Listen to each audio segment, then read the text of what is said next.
चलिए, good morning all of you. And आज हम लोग चालू करेंगे बायोमोलिक्यूल्स के PYQ। ठीक है, तो बायोमोलिक्यूल एक इम्पॉर्टेंट चैप्टर है जो कि आपके जेई और नीट दोनों में कंफर्म एक क्वेश्चन आपको लाके देगा और बहुत आसान भी है। बायोलॉजी के स्टूडेंट नीट वाले बच्चों के लिए तो आसान ही है, थोड़ा जेई वाले बच्चे थोड़ा अमीनो एसिड, कार्बोहाइड्रेट्स, नहीं कार्बोहाइड्रेट में नहीं, अमीनो एसिड, वो लिपिड, फैट, प्रोटीन वगैरह में थोड़ा उनको दिक्कतें जाती होगी, RNA DNA, लेकिन कार्बोहाइड्रेट तो कॉमन ही है, वो सभी के लिए है। तो स्टार्ट करते हैं हम लोग आज lecture 10 for JEE Mains PYQ series 99 race to 99 percentile. So this is the first question. Now आप क्वेश्चन को इत्मीनान से रीड करो और बताइए कि क्या आंसर होगा। मैं जब तक एक और 24 का एक PYQ है उसमें कि भी बायोमोलिक्यूल में 9 क्वेश्चंस पूछे गए, तो मैं वो भी निकालता हूँ।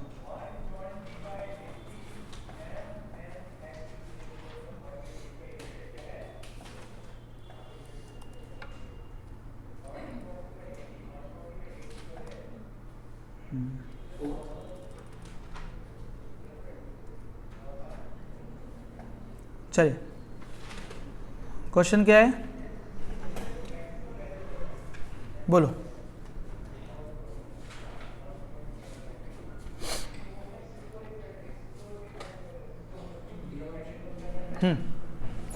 First question very easy and very very very NCERT based question, कुछ है ही नहीं इसमें। तो बताएं यहाँ पे क्या आंसर होगा।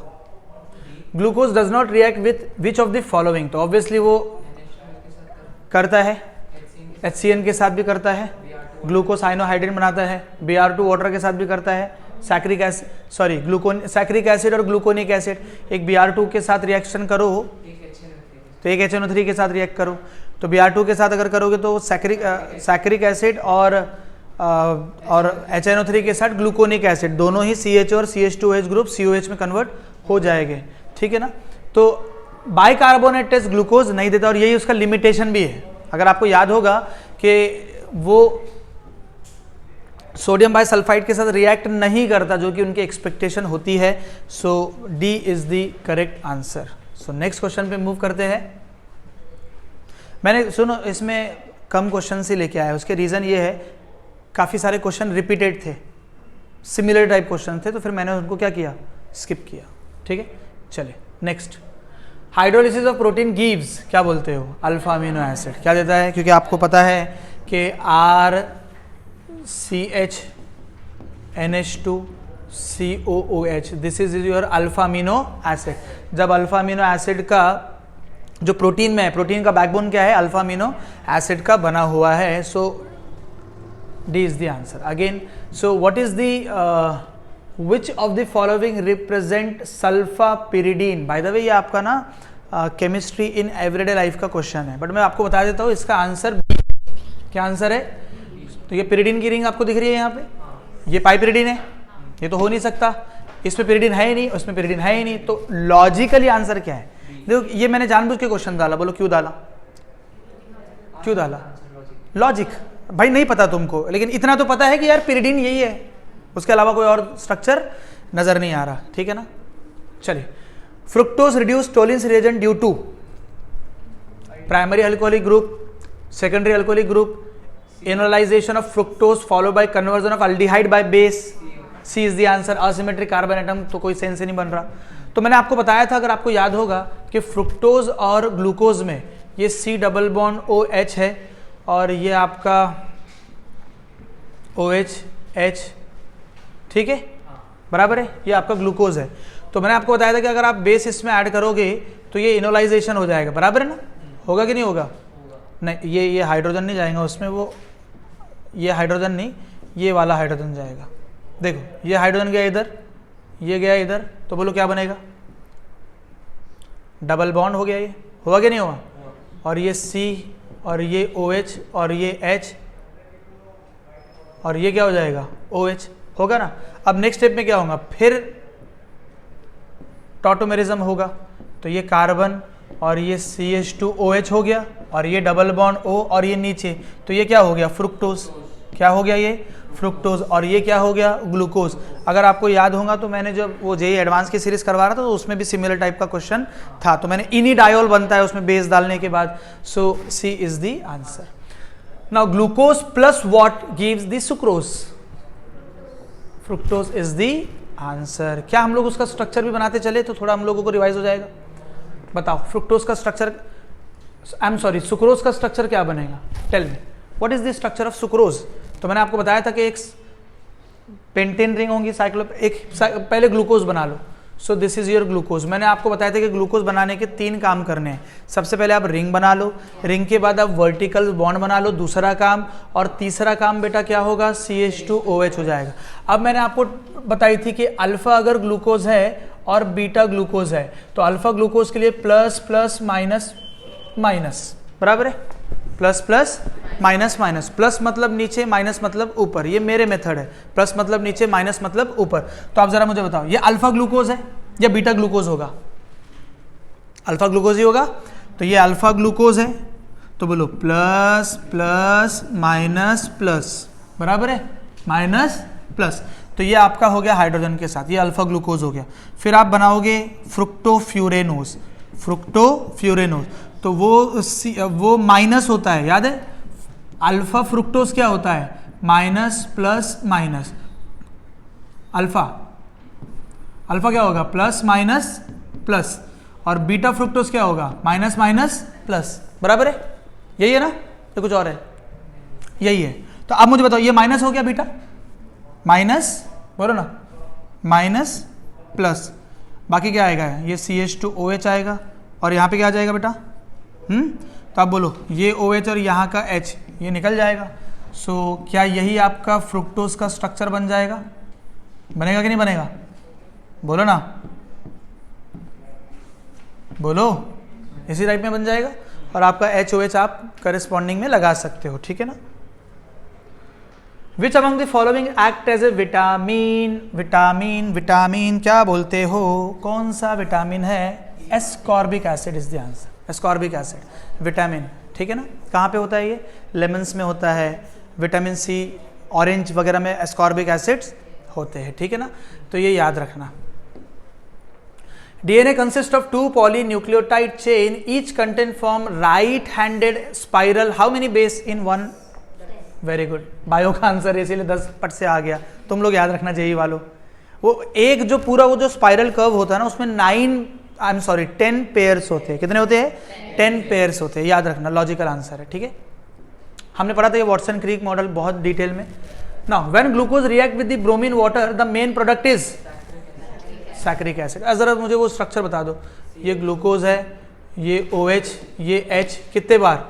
4 टाइम है, बराबर है, 4 टाइम है, और यहाँ पे क्या रहेगा? CH2OH।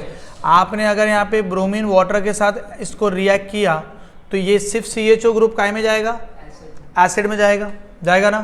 तो ये एसिड में जाएगा। तो एक बार चेक कर, सही है ना यार? हाँ, ग्लूकोनिक एसिड है ना। सैक्रिक एसिड किसके साथ बनाएगा? देख, नोट कर क्या लिखा हुआ है। इसके साथ वो दोनों ये ग्रुप को रिड्यूस करेगा। हमने स्टार्टिंग में भी मैंने बताया था ब्रोमीन वाटर, हमने उस टाइम में शायद आपने कुछ गलत बोल दिया था। ब्रोमीन वाटर के साथ glucose will give saccharic acid, नहीं ये आप सॉरी, HNO3 के साथ give saccharic acid, while in case of the gluconic acid with bromine water, बराबर है। तो ब्रोमीन वाटर के साथ COH हो जाएगा। इसका नाम क्या है? बोलो क्या है ये? कौन सा एसिड है ये ब्रोमीन वाटर के साथ ग्लूकोनिक एसिड। लेकिन अगर हम लोग इसको नाइट्रिक एसिड के साथ रिएक्ट करेंगे तो बोलो, नाइट्रिक एसिड के साथ रिएक्ट करेंगे तो क्या हो जाएगा? हाँ हाँ, CH2OH रहेगा। सॉरी, मैंने दोनों कर दिया था ये।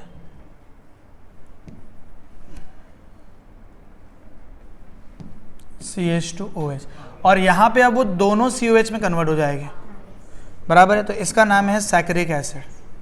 क्या नाम है? Saccharic acid. तो याद रखना है। तो हमारा आंसर क्या होगा? Gluconic acid, not saccharic acid, बराबर है ना। तो ये याद रखना, ये रिएक्शन को याद रखना है, ठीक है ना। कभी कभी दिमाग से निकल जाते हैं ये रिएक्शन, थोड़ा एक दो बार रिवाइज कर लेना तो याद आ जाएगा। Glycosidic linkage in carbohydrate is called Easter linkage. कौन सी लिंकेज होती है? ईस्टर लिंकेज होती है। पक्का बताओ, ईथर लिंकेज होती है या ईस्टर लिंकेज होती है? ईस्टर होती है, कंफर्म। ईथर लिंकेज होती है, क्या होती है मुझे बताओ। ये अभी मैंने स्ट्रक्चर बनाया, ठीक है।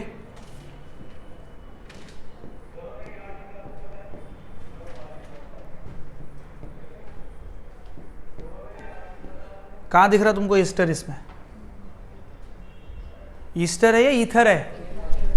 Ether linkage, not Easter. Confirm बोलो ना। ईस्टर के लिए क्या होना जरूरी है? C double bond O group का होना जरूरी है। नेक्स्ट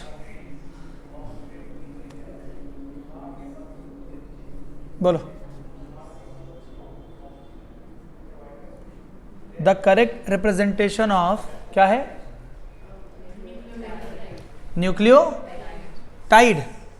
बताओ व्हाट इज द आंसर? सुनो पहले नाइट्रो, तो न्यूक्लियोटाइड में क्या होते हैं?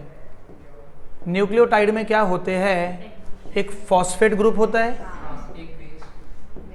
फॉस्फेट ग्रुप होता है, एक नाइट्रोजीनियस बेस होता है और एक शुगर ग्रुप होता है। होता कि नहीं होता? बताओ यहाँ पे कहाँ पे वो अवेलेबल है? बताओ। ये फॉस्फेट, ये बेस और ये शुगर बेस, बराबर है। यहाँ पे देखो, इसमें और इसमें क्या प्रॉब्लम है? बेस ऊपर नीचे है। बेस ऊपर रहता है, बेस ऊपर रहता है, यहाँ नीचे है, ये भी नहीं हो सकता। और ये तो ये हाइड्रोजन है ही नहीं, OH है नहीं, ये भी नहीं हो सकता। और यहाँ देखो, यहाँ देखो, यहाँ देखो, यहाँ देखो, ये देखो, ये भी गलत है। तो C इज दी आंसर, ठीक है ना। Which among the following is not essential amino acid? Triosine is the answer. Triosine is a non-essential amino acid.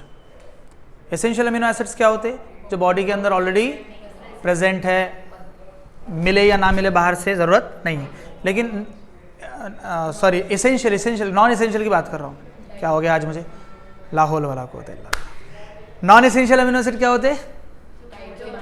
जो बॉडी में ज़रूरत जिसकी है और ऑलरेडी बॉडी में प्रेजेंट भी है, ठीक है ना। तो आउटसाइड लेने की ज़रूरत नहीं है, नॉन एसेंशियल है। गलत बोल रहा हूँ मैं, आप लोग भी गलत में हाव मिला रहे हैं। एसेंशियल अमीनो एसिड जो हमको लेना पड़ेगा, नॉन एसेंशियल जिसकी ज़रूरत नॉन एसेंशियल बॉडी के अंदर ऑलरेडी प्रेजेंट है, एसेंशियल नहीं है तो लेना पड़ेगा डाइट के थ्रू। सही है या कंफ्यूज हो गया भाई? अकदस तू कंफ्यूज मत हो भाई, ठीक है। चलो नेक्स्ट बोलो। क्वेश्चन है विच of the sorry lemon and orange juice contain which of the following acid. अभी मैंने बताया, अभी देखे ना 2-4 क्वेश्चन पहले, तो ऑक्सैलिक एसिड और ascorbic acid is the answer, ठीक है ना। लेमन्स और ऑरेंज जूस में प्रेजेंट रहता है। The total number of hydroxyl group in saccharic acid, अब भी देखा अपन ने, अभी देखा हमने सैक्रिक एसिड में, बोलो क्या होगा?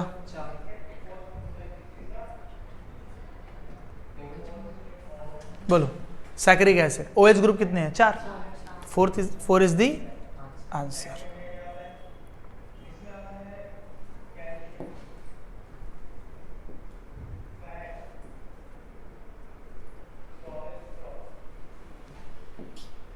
ठीक है, नेक्स्ट।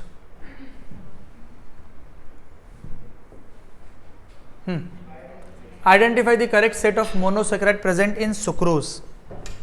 Tell me. बहुत ही सिंपल है। What is the answer? B is the answer. क्यों? क्योंकि ग्लूकोज फ्रुक्टोज सही है, मोनोसैकेराइड। एक्स अगर आपका सुक्रोज है तो सुक्रोज में ग्लूकोज फ्रुक्टोज रहता है, लैक्टोज में गैलेक्टोज और ग्लूकोज रहता है, और माल्टोज में और ग्लूकोज और ग्लूकोज रहता है, ठीक है। Next, which of the following statement about DNA is not correct? Is not correct, answer बताओ, पढ़ो और बताओ answer.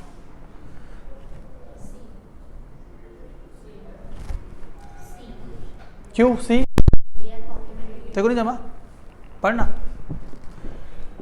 It is a double helical structure, correct है।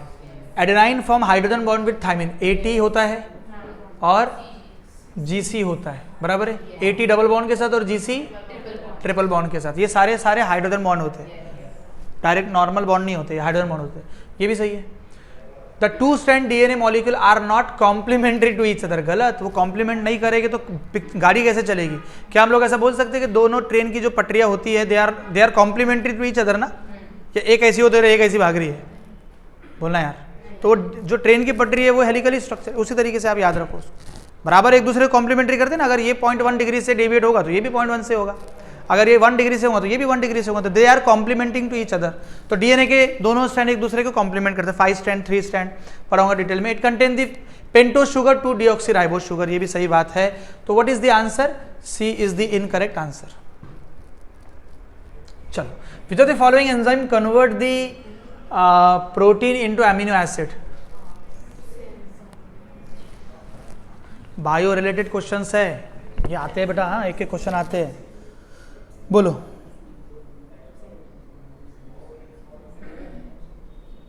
बोलो। पेप्सिन? पक्का? कंफर्म? बोलो। विच of the following amino acid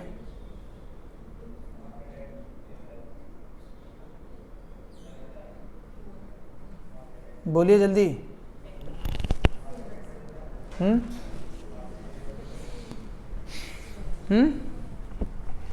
pepsin और what? हाँ बोलो बोलो, देख लिया क्या एनसीईआरटी से? Trypsin is the answer, pepsin नहीं है, ठीक है। बोलो।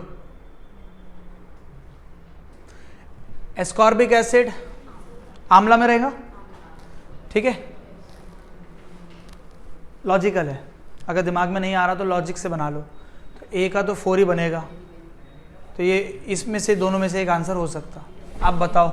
विटामिन D और क्या है क्वेश्चन में? एक विटामिन D है, हाँ हाँ, B1 का बेरी बेरी, सही है। B1 का क्या होगा? सही बोल रहे हो तुम? तो what is the answer? D is the answer ना, सही है ना? D is the answer. 4 अगर आप देखो, एस्कॉर्बिक एसिड आंवला में रहेगा और जो विटामिन D है वो किधर रहेगा?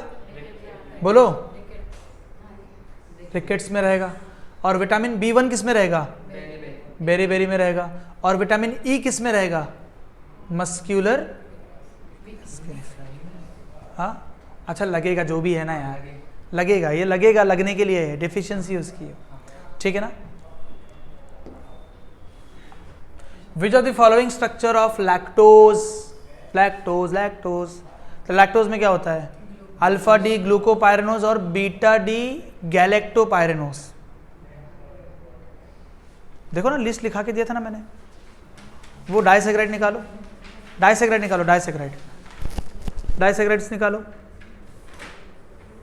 क्या लिखा है? हाँ तो अल्फा बीटा लिखा होगा ना उसमें, क्या लिखा है? अल्फा डी,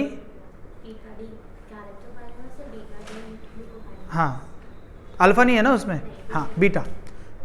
तो गैलेक्टोज में क्या हो जाएगा? बोलो। गैलेक्टोज में हो जाएगा beta D glucopyranose and beta D, I am sorry, galactopyranose. इसकी ट्रिक बताओ। बीटा डी के लिए क्या था? माइनस प्लस माइनस प्लस, बराबर है। बीटा डी गैलेक्टोज के लिए अल्फा का क्या था? अल्फा का क्या था? अल्फा गैलेक्टोज का क्या था? बोलो। अरे भूल गए कि लिखा के दिया ना मैंने। अरे उसको स्ट्रक्चर देख के बना सकते ना आप लोग। बी अल्फा डी, अल्फा गैलेक्टो का क्या था?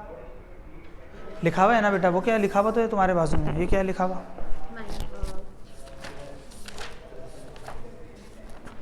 ये ना लिखे हुए, तुम्हारी बुक मुझे मालूम है कहाँ लिखा है बोलो, है ना लिखा हुआ, कहाँ है यहाँ पे? गैलेक्टो है ना, बोलो। प्लस प्लस माइनस माइनस है ना, प्लस प्लस माइनस माइनस, ये अल्फा का होगा तो बीटा का क्या हो जाएगा? माइनस प्लस माइनस माइनस, बराबर है। अब बताओ यहाँ पे ये अल्फा बना लो, ये पहला काम, ये दूसरा काम और ये तीसरा काम। अब माइनस है मतलब ऊपर, प्लस है मतलब नीचे, माइनस है मतलब ऊपर, प्लस है मतलब नीचे, ये हो गया आपका ये। अब यहाँ पे गैलेक्टोज बनाओ, ये पहला काम रिंग बना दिए, दूसरा काम वर्टिकल बॉन्ड्स बना लिए, तीसरा काम CH2OH लगा दिए, बराबर है। अब बोलो बीटा डी गैलेक्टोज के लिए क्या था? माइनस प्लस माइनस माइनस, तो बोलो ये माइनस, ये प्लस, ये माइनस, ये माइनस, तो क्या ये OH और ये H निकल जाएगा माइनस H2O करके? निकलेगा कि नहीं निकलेगा? तो ये सेम स्ट्रक्चर रहेगा, ये भी सेम स्ट्रक्चर रहेगा, same to same structure, same to same structure, बस ये बॉन्ड इस तरीके से आ जाएगा। आएगा कि नहीं आएगा? बोलो ना, what is the answer? C is the answer. समझा? बोलो। बताया था ना मैंने पढ़ाते वक्त कि ऐसे एग्जाम में क्वेश्चन आते हैं, तो आपको डाइसेकेराइड को डायरेक्टली नहीं पढ़ना है, डाइसेकेराइड को बनाओ बाय मोनोसेकेराइड, फिर चेक करो। बीटा डी फ्रुक्टोफ्यूरेनोज, बताओ बीटा डी के लिए क्या है? OH should be on the top, beta के लिए वही कंडीशन है। तो बताओ बीटा में ये OH ऊपर में है, ये OH ऊपर में है, ये नीचे में है, ये नीचे में है, ये दोनों नहीं हो सकते। अरे बोलो ना यार, आप बोलो यहाँ पे। तो बीटा डी अल्फा, अभी मैंने बताया था, बताओ जल्दी से, वो लिस्ट लिखी हुई है तुम्हारे पास। Alpha D glucose, beta D glucose, एक मिनट, तो plus plus minus plus, minus plus minus plus, पहले वाले का प्लस का माइनस कर देना है तो बीटा हो जाएगा। अब मुझे बताओ अल्फा डी फ्रुक्टोज बराबर है, फ्रुक्टोज में क्या हो जाएगा? बोलो, प्लस माइनस प्लस, और बीटा डी फ्रुक्टोज के लिए क्या हो जाएगा? माइनस माइनस प्लस, बराबर है। अब ढूंढ लो यार ये बीटा डी के लिए, माइनस माइनस प्लस, ये माइनस कहाँ गया वो? हाँ ये माइनस है ना ऊपर, माइनस प्लस माइनस है, ये हो सकता क्या? What is the answer? क्या होना चाहिए? बीटा डी फ्रुक्टोज बोला ना उसने, तो आंसर क्या होना चाहिए? सी होना चाहिए ना, तो अपन सही जा रहे हैं। हाँ हाँ, माइनस माइनस सही, minus minus plus, minus minus plus, minus ऊपर माइनस नीचे प्लस, बोलो सही बात है। ये माइनस और ये plus, C is the answer. याद रखना है आपको, डाइसेकेराइड्स को पूछते हैं एग्जाम में। चलिए, Fisher projection formula of L glucose, क्या बात है? What is the L glucose?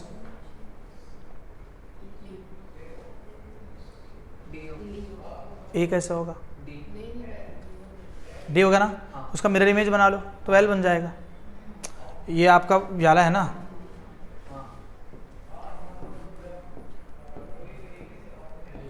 ठीक है, ये प्लस माइनस प्लस प्लस, बराबर है। सो this is the structure of D glucose, बराबर है ना, ये डी ग्लूकोज। तो इसका इन्वर्ट चेक कर लो, यही है, बोलो ना, है या नहीं है? So D is the answer. Got it? Done? हो गया क्या? अच्छा आ रहा है, बताओ।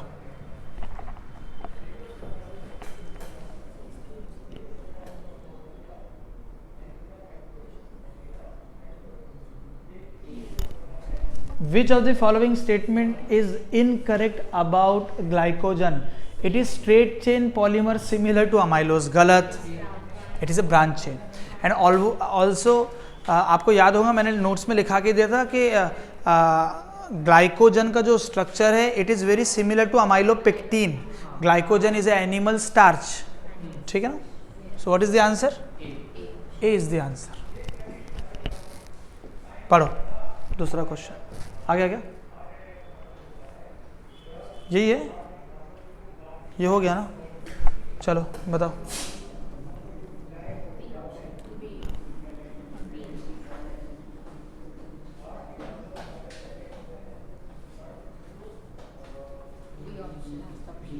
हाँ,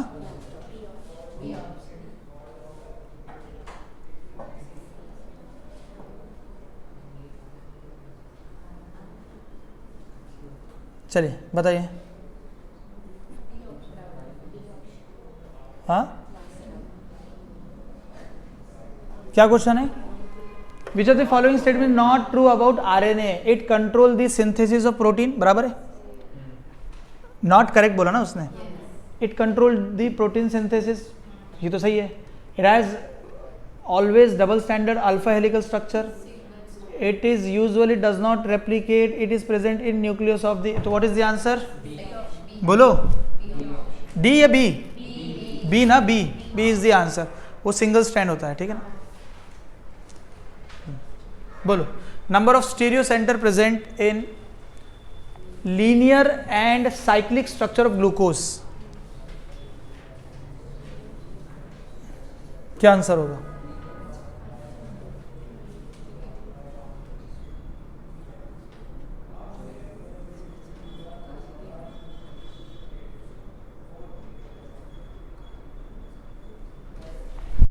क्या बनेगा? लीनियर में 4, वो तो बिल्कुल सही है, लीनियर में 4 है, साइक्लिक में 5। बनाओ स्ट्रक्चर, पहला काम, दूसरा काम, तीसरा काम।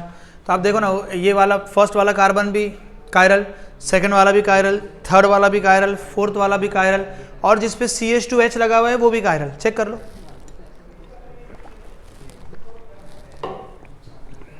देखो,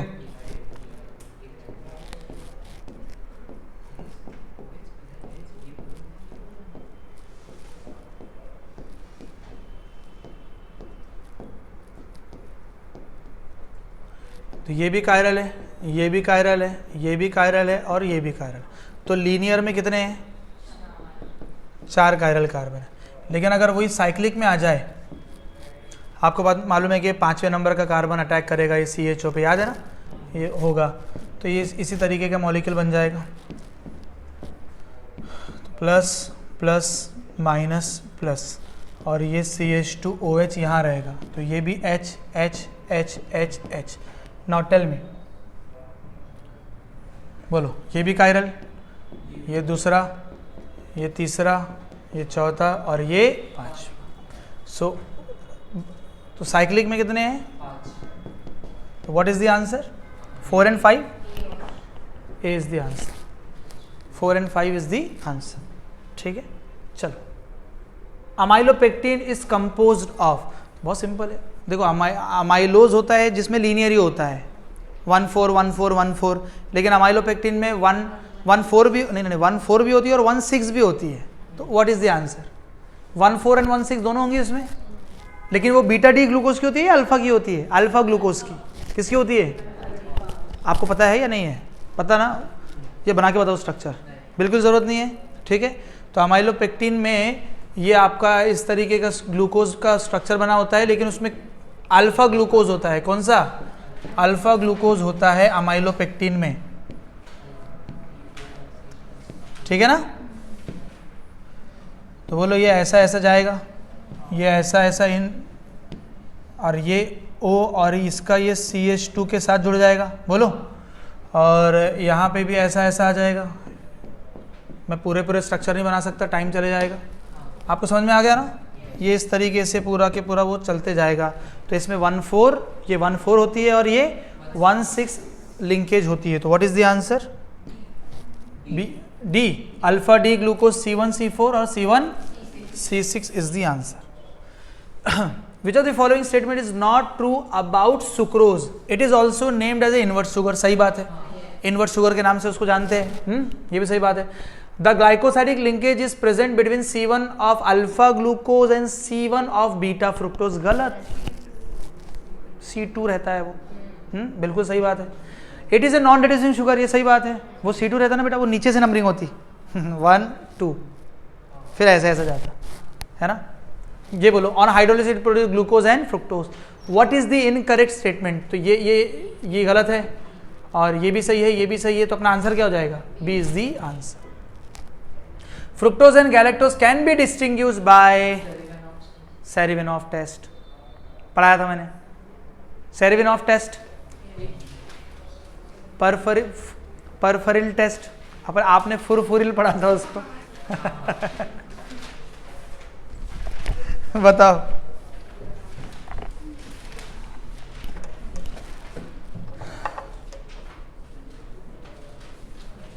बोलो।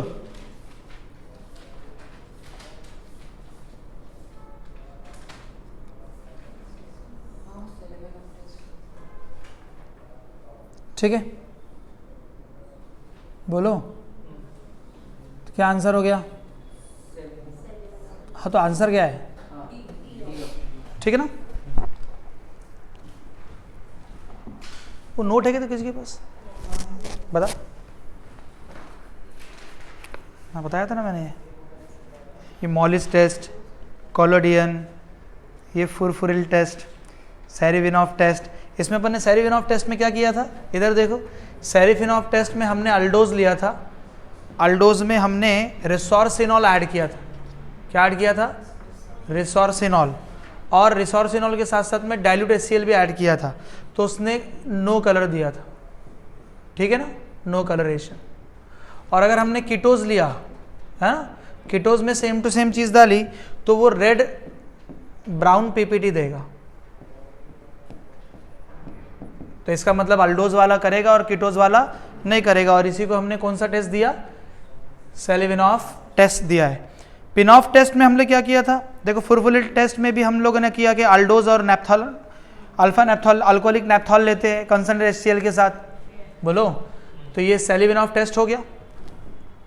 सेलिविनॉफ टेस्ट के बाद ये कौन सा टेस्ट है? बोलो।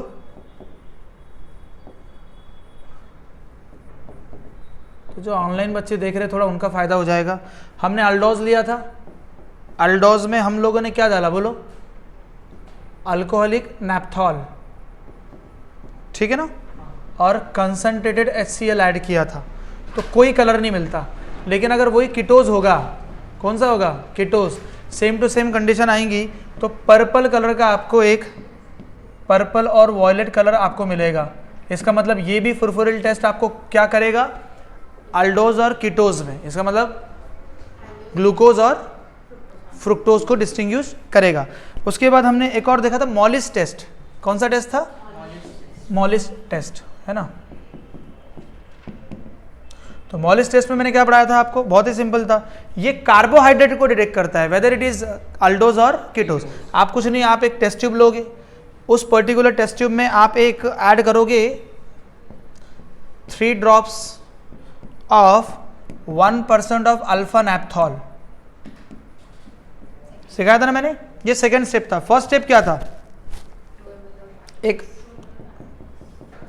नहीं, यहां पे आप क्या लोगे? एक 2 ml ऑफ, बोलो, 2 ml of aqueous carbohydrate solution. Second step में ये ऐड करोगे तो कौन सा बनेगा? बताओ, बोलो। बनेगा नहीं? Violet ring. ये एक वॉयलेट कलर की रिंग बनेगी। तो इसको हम लोग क्या बोलेंगे?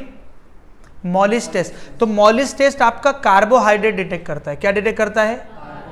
कार्बोहाइड्रेट डिटेक्ट करता है। ये क्या डिटेक्ट करेगा? अल्डोज या, अच्छा, ये अल्डोज कीटोज, मतलब अल्डिहाइड कीटोन नहीं है वो, ये डिस्टिंग्विश करेगा। सेम टू सेम ये भी वही करेगा। ठीक है ना? बाकी वो पिनऑफ टेस्ट भी है, देख लेना। Maltose on reaction with the dilute HCl gives maltose. Maltose किसका एनोमर है? मैनोज है। माल्टोज किसी का नहीं है। वही तो। हाँ, तो बताओ ना, माल्टोज है ना? माल्टोज रिएक्ट करो। Maltose on treatment with HCl gives D glucose. क्या देगा? क्योंकि माल्टोज में माल्टोज को जब आप हाइड्रोलिसिस करोगे H+ के साथ, बराबर है, तो वो डी ग्लूकोज देगा ना। 2 मॉलिक्यूल ऑफ डी ग्लूकोज देगा। ये 2 units of D glucose NCERT की सिंपल पहले पेज की रिएक्शन है, तो ये याद रखना। ठीक है ना? इसका मतलब डी ग्लूकोज बनने से क्या बनेगा? माल्टोज। ठीक है, नेक्स्ट क्वेश्चन बताओ।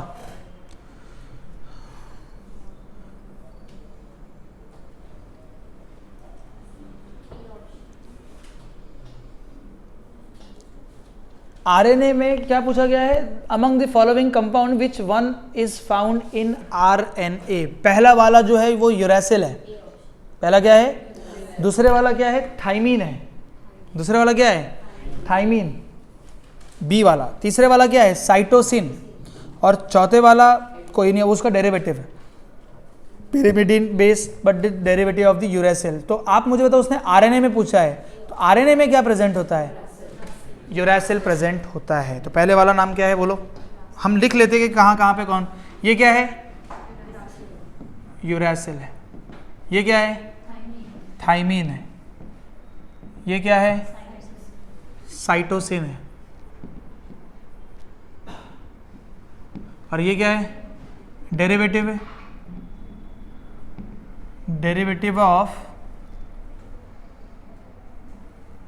किसका होगा,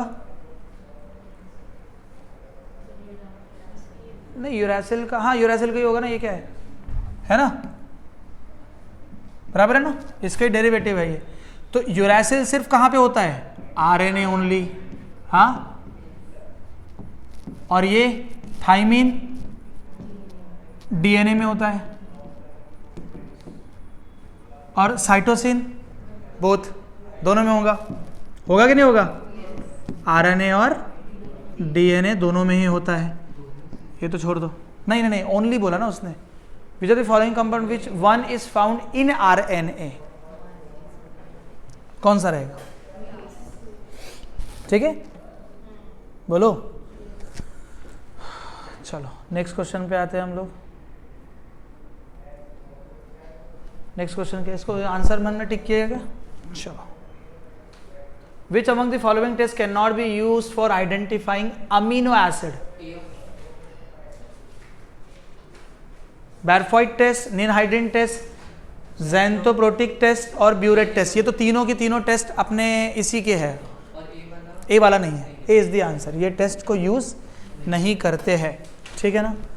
तो आप लोग,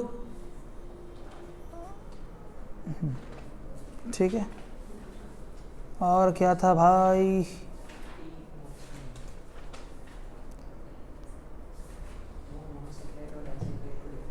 वो कार्बोहाइड्रेट को करता है, ठीक है, बैरफॉइट टेस्ट किसको करता है, कार्बोहाइड्रेट को करेगा, ठीक है, monosaccharide like the glucose, fructose, Barfoed reagent Cu2+ acetate solution, तो लिख लेना Cu2+ एसीटेट सॉल्यूशन जो होता,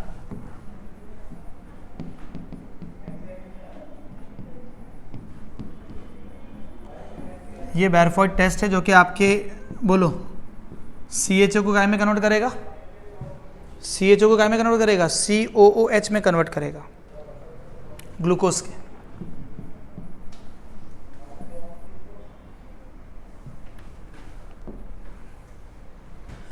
glucose prolong heating with HI gives N-हेक्सेन, मेरे हिसाब से एंड है, यस, थैंक यू। लेकिन ये मैंने देखो 18, 19 के 17 फिर उसके नीचे लिया नहीं मैं, फिर बहुत ही सिंपल क्वेश्चन थे कि भैया which one of the following is reducing sugar, which one of the following is non reducing sugar, ऐसे बहुत सारे क्वेश्चंस है, पर मैंने उसको थोड़ा क्या किया, अवॉइड ही किया, क्योंकि हमने ऑलरेडी बहुत सारे क्वेश्चन के सॉल्व किए थे। बट हाँ, इसमें एक चीज़ है, मैंने कल ही सोचा इसको बनाते वक्त कि मैं इसमें ना आपको एडिशनल याले क्वेश्चन भी सॉल्व करवाता हूँ। देखो कौन से, कहाँ गया भाई, हमारे ये पूरे जेई मेंस 24 के क्वेश्चन है, बोलो काहे के, ये आपका जनवरी वाला जो अटेम्प्ट है उसमें क्वेश्चन। तो हम एक काम करेंगे, यहाँ पे लिखते हैं बायोमोलिक्यूल, बायोमोली, आ गया क्या, आ गया,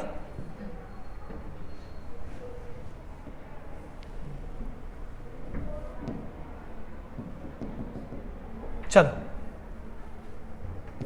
बायोमोलिक्यूल का पहला क्वेश्चन, हालांकि आंसर यहाँ पे है, छोड़ो ना, आंसर दिए हुए थे, कोई दिक्कत नहीं।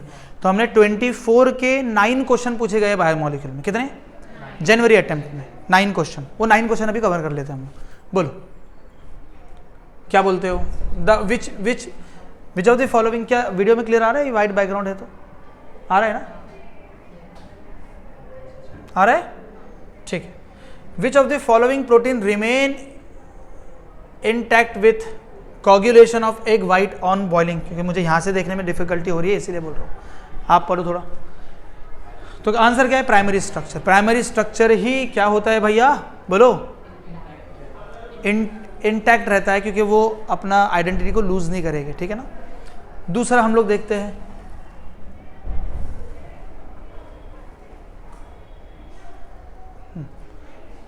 To nucleotides are joined together by linkage known. Nucleotides are joined together by phosphodiester linkage. Very easy, very very easy, very easy. ये नंबर अब 2 देखते हैं। ये नंबर 2 हमने देख लिया है, अब नंबर 3 पे आते हैं। आप समझ रहे हो ये ऐसे पूरे पीडीएफ में से कैसे इंडिविजुअल को एब्स्ट्रैक्ट किया जाता? बायोमोलिक्यूल लिख दो, वो बायोमोलिक्यूल क्वेश्चन निकाल के दे देगा। हमको टेक्नोलॉजी का भी तो यूज करते आना चाहिए ना, बैल बन के नहीं घूमना है कि भी अंदर की आत्मा मर गई और शरीर ही घूम रहा, दिमाग यूज करना है। बोलो बायोमोलिक्यूल का एक और question, the total number of sigma and pi bonds in 2 formal hex 4 in oic acid. तो फॉर्मिल उसका स्ट्रक्चर बना लो। तो भैया बोलो यहाँ पे क्या हो जाएगा? ये एसिड है, 2 पे फॉर्मिल ग्रुप आ गया, आया कि नहीं आया CHO ग्रुप? मैंने आपको बताया था कि फॉर्मिल और ऑक्सो कब कंसिडर करते हैं? अल्डिहाइडिक ग्रुप अगर पेरेंट चेन में शामिल है तो ऑक्सो, अगर पेरेंट चेन के आउट ऑफ हो गया तो फॉर्मिल। तो बोलो ये इसका आयुपेक बना लेना और गिन लो यार, total number of sigma and pi bond गिना ना तो 21 आ गए इसमें, आए कि नहीं आए? 1 2 3 4 5 6 7 8 9 10 11 12 13 14 15 16 17 18 19 20 21 22 21, सॉरी ये तो गिन लिए थे आप, 21 total number of sigma and pi bonds. Very easy question. एक और देखते हैं, sugar which does not give reddish brown precipitate with the failing solution is called non reducing sugar। very easy question। कहाँ गया भाई? आ गया, चलो अच्छा है। Total number of correct statement regarding the nucleic acid, tell me. RNA is regarded as the reserve of genetic information। गलत, वो तो DNA है। DNA molecule self duplicate during the cell division, बिल्कुल सही बात है। DNA synthesizes the protein in the cell, गलत। DNA करता क्या प्रोटीन सिंथेसिस? कौन करता? RNA प्रोटीन सिंथेसिस को भी करता है, मेमोरी स्टोरेज का भी काम करता है, मैसेज का भी काम करता है, पूरा प्रोटीन सिंथेसिस को कंट्रोल करता है। DNA सिर्फ रेप्लिकेशन का काम करेंगे और जेनेटिक इंफॉर्मेशन का स्टोरेज रखेगा, ठीक है ना। The message of the synthesis of particular protein is present in DNA। The message for the synthesis of particular, हाँ RNA का काम करेगा, nucleic acid RNA। Identify the DNA statement regarding transfer of daughter cell. तो कितने statement यहाँ पे, कितने statement यहाँ पे करेक्ट है? कौन कौन सा करेक्ट है बोलो, चेक कर लो। RNA is regarded as a reserve of genetic information, false, गलत है। DNA मॉलिक्यूल डुप्लीकेट करेगा, ये सही बात है। और बताओ यहाँ पे DNA synthesize protein in this cell, ये भी गलत बात है। DNA प्रोटीन सिंथेसिस को, the message of the synthesis, ये करेक्ट बात है। एक स्पेसिफिक DNA का प्रोटीन को सिंथेसाइज कौन करता है? RNA। मेरा नोट्स बताओ, मैंने DNA RNA बताया था, हाँ यही तो है, ये तो यहाँ पे लिखा के दिया था मैंने, फ्लोचार्ट डायग्राम बनाया था और वहाँ पे मैंने लिखा के दिया था। देखो ये mRNA, rRNA और tRNA दिख रहा है आपको? देखो मैं पढ़ रहा हूँ, मैंने लिखाया था DNA RNA, DNA 2-deoxyribonucleic acid control the transmission of heredity information from generation to generation। RNA में मैंने क्या लिखाया था? Control protein synthesis. अब वो RNA को मैंने 3 भाग में डिवाइड किया था, mRNA, rRNA, tRNA। mRNA it carries the message of DNA to synthesize a specific protein। देखो ना यार, वही तो है ये DNA synthesize, कहाँ गया वो? हाँ, the message for the synthesis of a particular protein present in a DNA, मतलब यही तो है mRNA है ना। ये क्या बोल रहा है? ये carries the message of DNA to synthesize a specific protein. rRNA क्या करता है? To provide the site for the protein synthesis. और tRNA क्या करता है? Control the process and memory learning, ठीक है ना। तो ये देखो क्लास नोट के पूरे क्वेश्चंस है, कुछ दिक्कत ही नहीं है, नोट्स अच्छे से पढ़ो सब बराबर होगा। तो ये हमारा आंसर भी मिल गया। बोलो मैच द फॉलोइंग, बोलो। ग्लूकोज NaCO3 नो रिएक्शन, अभी देखा अपन ने, बाइकार्बोनेट टेस्ट, वो बाइसल्फाइड टेस्ट है, बाइकार्बोनेट नहीं है। बाइसल्फाइड टेस्ट देता क्या? नहीं देता, नहीं देगा। तो यार ए का तो 100% 2 मिल गया, ग्लूकोज का HNO3 के साथ सैक्रिक एसिड। अभी देखा हमने स्टार्टिंग में, ग्लूकोज को HI के साथ हीट करेंगे n hexane, glucose bromine water gluconic acid. मिल गया आंसर अपने को, क्या बोलते हो? है ना, देखने की भी जरूरत नहीं है। Number 7, biomolecule. From the vitamins A, B1, B6, B12, C, D, E and K, the number of vitamins that can be stored in our body is 5. कितने करेंगे? कौन कौन से? देखो, फैट सोल्यूबल विटामिन कौन कौन से है? A है, D है, E है, K है and vitamin B12। They can be store in our body. कौन सा स्टोर नहीं करेगा यहाँ पे बोलो? B6 नहीं करेगा, बराबर है? अरे बोलो ना, B6 नहीं करेगा और C भी नहीं करेगा और के तो करेगा, बराबर है। तो how many answer? 5 is the answer. ये पता हो, देखो ये बायो वाले कुछ क्वेश्चंस है, जेई वालों, हाँ थोड़ा याद रखना है हिसाब से कि भैया ये इसका यही करके।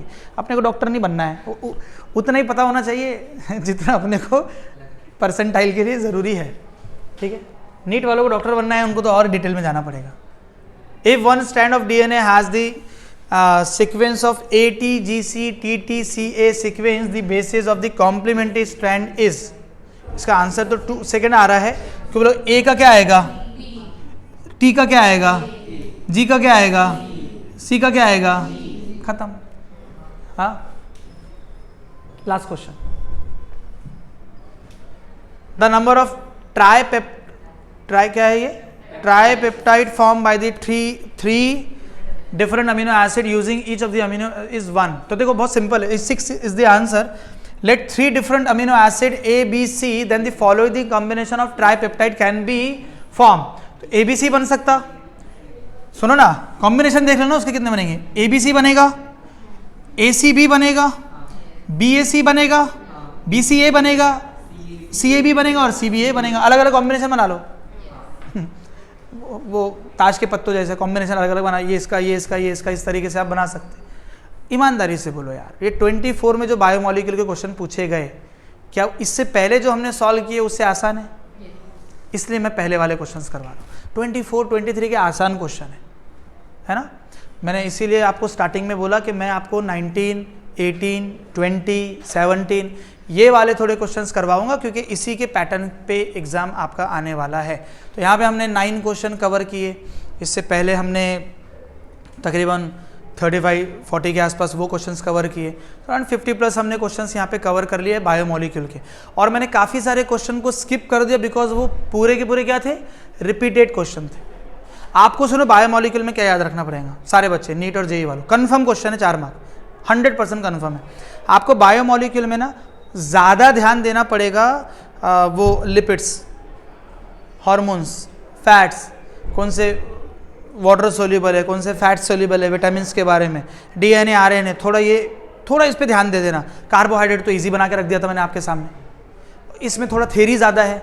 Uracil, thymine, cytosine, adenine, guanine, किसके कौन से बेस पेयर रहते, क्या रहते, लिख के देखो, थोड़ा चार्ट वगैरह बना लो, थोड़ा एक ट्रिक बना लो अपने हिसाब से कि भैया ये रहा तो ये है, ये रहा तो ये है।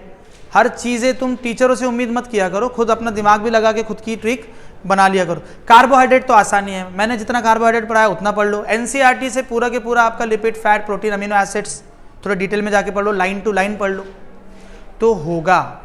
समझ रहे हो मेरी बात? तो ये सब अब जब आप इंफॉर्मेशन लोगे प्रोटीन्स वगैरह के बारे में ना, तो एक बहुत अच्छा इम्पैक्ट जाता है। हम अभी वो आपको बताया था ना, मेरे ब्रदर का ऑपरेशन हुआ था, तो वो डॉक्टर उसको समझा रहा था कि आपको ये प्रोटीन लेना पड़ेगा, आपको प्रोटीन खाना पड़ेगा, है ना। अब वो खा नहीं रहा था कुछ, तो उसकी रिकवरी जल्दी नहीं हो रही थी। तो डॉक्टर ने बोला यार आप खा क्यों नहीं रहे, आप ये एग खाओ, है ना, चिकन खाओ, ये प्रोटीन के सोर्स है, हेवी प्रोटीन आता है इसमें, प्योर प्रोटीन आता है, खाओ। वो खा नहीं रहा था तो फिर अब वहाँ पे समझाने लगा, देखो बोले प्रोटीन का नाम क्या है, और डॉक्टर समझा रहा था उसको कि प्रोटीन एक ग्रीक वर्ड है, प्रोटियस से आया। फिर मैं वहाँ से मैं चालू हो गया, proteus that means the building block, है ना। तो ये protein is the backbone of our body, brick का काम करता है बॉडी में। तो डॉक्टर ऐसे देखता मुझे, तो बोले आप क्या करते हो? बोला मैं पढ़ाता हूँ। और देखो यार तुम्हारे भाई को तो सब पता है, बोले भाई को तो सब पता है। फिर बोले देखो इसमें ये अभी हम लोग डालेंगे, फिर वो कोलाजन जो प्रोटीन होता है स्किन बिल्डिंग का काम करता है, मसल बिल्डिंग का काम करता है, तब उसके मसल जल्दी से वो जो कट के बाद में हो नहीं रहते, तो अलग से कोलाजन डालते थे हम लोग बाहर से। अच्छा महंगा कॉस्टली आता है कोलाजन, ठीक है ना, प्रोटीन पाउडर के फॉर्म में आता है। अगर किसी का हेवी कट हो गया तो डॉक्टर वेट नहीं करता कि दवा ले लो आराम से 15 दिन 20 दिन वेट करो और वो ऑटोमेटिक हीलिंग होते रहेगा। ऑटोमेटिक तो हीलिंग हो रहा है, बट फास्ट प्रोसेस के लिए क्या करना पड़ेगा, तो डॉक्टर क्या करता, कोलाजन लेगा। देखो पढ़ते ना अपन ये सारा प्रोटीन या नहीं पढ़ते, पढ़ते तो भाई कोलाजन प्रेजेंट इन स्किन, हाँ मसल बनाएगा, पट पट पट पट वो क्या करना पड़ता था, उसमें ऐड करना पड़ता था, पाउडर ऐड करना पड़ता था और उसके ऊपर कुछ रखना पड़ता था। तो अच्छा सुबह से शाम तक के उसको रखो तो फास्ट मसल बिल्डिंग करता। तो ये अपने को पता है, इसीलिए अपन वहाँ पे बोले। तो अब वो डॉक्टर के सामने मेरा कितना इंप्रेशन गया, कह रहे नहीं यार मैं जिससे बात कर रहा हूँ वो कौन है, एक टीचर है, इसको आइडिया है, समझ रहे। इसलिए मैं हमेशा तुमको डे 1 से बोलते हुए आ रहा हूँ कि आपको नॉलेज पे ध्यान देना है। नॉलेज अगर तुम्हारे पास रहेगा ना तो तुम्हारा हर जगह इंप्रेशन आएगा। बेवकूफ़ों की कमी नहीं है अपनी दुनिया में, भर भर के है बेवकूफ़। हर चौराहे पे तुमको 10 बेवकूफ़ मिलेंगे। जहाँ तुमको जमघट्टा दिख गया ना, समझ लेना इसमें से आधे से ज़्यादा लोग बेवकूफ़ है, समझ रहे। जमघट्टा मतलब गैदरिंग है ना, समझ रहे। हम लोग वापस आ रहे थे कार से, एक जगह खूब एक बुलडोजर का काम चालू था, 50-100 लोग उसको मस्त दांत घसते हुए देख रहे थे। तो मैंने मेरे भाइयों को देखा, मतलब देखो इसको बोलते क्या बोलते, अरे नहीं वो बोलते ना यार इंडिया में जॉब नहीं है, बेकारी लोग घूम रहे। मतलब मैंने ताबिश को बोला, मतलब do you know the word बेकारी लोग, तो बोले बेकारी हाँ जो फालतू घूमते। मतलब देखिए ये 100 लोग खड़े हैं यहाँ पे, अब कोई बुलडोजर का काम चल रहा तो उसको देखने वाला काम है क्या, तो खजाना निकलने वाला है नीचे से, कुछ नहीं निकलने वाला। लेकिन लोगों के पास टाइम इतना है कि कहाँ टाइम पास करे, किधर जाए। तो चलो बुलडोजर ही देख लेते कैसी खुदाई कर रहा, बुलडोजर वाले को मज़ा आ रहा खोदने में और इनको देखने में मज़ा आ रहा। एवरीवन इज एंजॉयिंग, कोई टेंशन नहीं, टाइम पास की कमी नहीं अपने पास, ठीक है ना। तो टाइम पास से बचो, क्योंकि मैंने आपको पहले भी बताया था कि गॉड 2 चीज़ें इंसान को देता है और वो दोनों चीज़ें क्या करते, गवा देते। पहला क्या है, एक गुड हेल्थ, पहला क्या है हेल्थ। सबको गॉड एक जैसी देता, लेकिन इंसान उसकी कदर नहीं करता, गवा देता। दूसरा टाइम, सबके पास 24 आवर्स, 1 मिनट आगे पीछे किसी के पास नहीं है, लेकिन टाइम भी इंसान क्या करता है, गवाता है। तो मेक श्योर करे कि हम लोग अपना जो टाइम है ना वो प्रोडक्टिव वे में लेके जाए, प्रोडक्टिव वे में, ठीक है ना। तो अभी अपने पास समय वैसे कम है, हमारे पास बहुत अपने को पढ़ना बाकी है। जनवरी अटेम्प्ट वाला आपका एग्ज़ाम आने वाला है अगले 10-15 दिनों में, फिर उसके बाद मार्च अटेम्प्ट है, फिर मई में आपका नीट वालों का एग्ज़ाम। तो मेक श्योर करें जो समय जो बचा है बस दे दो, पूरा सुबह से शाम 14 घंटे 18 घंटे पढ़ाई करो, कुछ नहीं करना है इसके अलावा। फ्रेश भी रहो, अच्छे फ्रूट्स खाओ, एलमंड्स खाओ, दूध पियो, चॉकलेट खाओ, बट ज़्यादा नहीं, है ना। लेकिन पढ़ाई में नहीं, ये अभी की मेहनत आगे का टेंशन फ्री। एक बार रिलैक्स हो जाओ यार, मेरे परसेंटाइल बन गए और मेरे क्या बोलते परसेंटाइल भी बन गए और मेरा क्या हो गया, मेरा सिलेक्शन भी, अब प्रोबेबिलिटी तो मैंने कंफर्म कर लिया यार। फिर आप रिलैक्स हो जाओगे, ठीक है भाई सिलेक्शन हो गया, कोई टेंशन नहीं। फिर बोर्ड पे ध्यान दो, जिस पे ध्यान देना है वो ध्यान दो, लेकिन पहले पढ़ाई पे ध्यान दो। तुम लोग क्या समझे, ठीक है, पढ़ाई पे ध्यान देना है, ठीक है। अपने यहाँ है कुछ लोग